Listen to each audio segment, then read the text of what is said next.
C'est vers midi que le résultat du vote est proclamé. Moetai Broderson est le 18e président de la Polynésie française. Un président originaire de Huaïné, comme Povan Aopa, aime tant souligner au Tavini Huit Atira, et un moment historique pour le parti d'Oscar Temaru qui prend pour la première fois les rênes du pays. Seule cette élection a été suivie d'un long moment de liesse dans l'hémicycle, puis à l'extérieur. Dès sa sortie, un grand bain de foule attendait le nouveau président. Il l'affirme, l'engagement que nous avons pris est celui de vous servir et pas de nous servir. Résumé de cette élection avec Laure Philibert, Esther Paro-Cordet, Oriano Tefo et Matai Houray. On recueille Madame Nicole Sanker, 3 voix.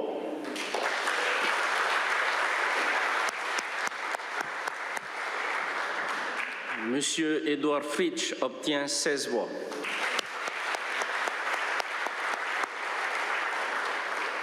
Et Monsieur Moetai Broderson obtient 38 voix. C'est son mentor en politique, Oscar Temaru, qui le premier le félicite. Moetai Broderson est le nouveau président des Polynésiens. Je suis un bon stratégiste,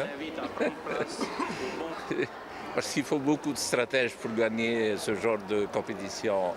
On l'a fait pour les législatives, on a réussi en 2004 également, et ça fait 3 fois de suite quand même. Il saura diriger les affaires de ce pays, et puis il est très bien entouré, avec Tony à la présidence et les élus du Tavini Huit Atira, et on sera toujours là et je pense que je veux remercier également Edouard et Aheria Polynetia.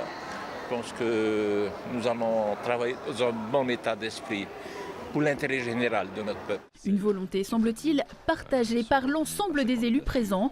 Bien loin de la soirée du second tour des élections, ce sont des félicitations chaleureuses qu'a adressé Edouard Fritsch à son successeur.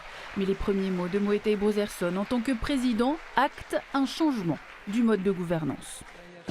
C'est des sentiments de joie, c'est aussi... Mais ça, j'en avais déjà conscience, la responsabilité qui est sur mes épaules aujourd'hui. Je sais on n'est pas parfait, on est des êtres humains, on va faire des erreurs pendant ces 5 ans.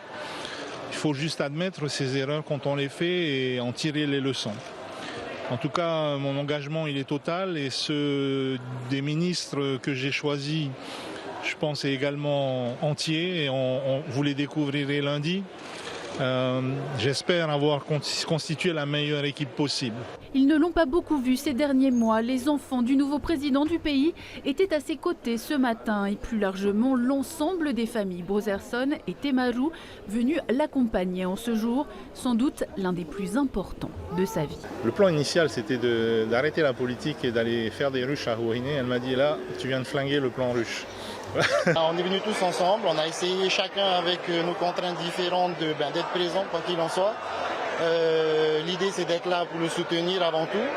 On n'a pas envie de trop le déranger parce qu'il va prendre ses fonctions assez rapidement, donc on veut surtout être là en soutien. Il s'est réveillé très tôt ce matin, et puis on lui a envoyé un petit message, debout, c'est le moment, il faut y aller. Et en fait il était déjà réveillé, il avait déjà fini sa marche, donc comme quoi, même actuellement il a toujours finalement une longueur d'avance sur nous, et puis c'est comme un phare au loin qu'on essaye de suivre, mais on est surtout très fiers de lui.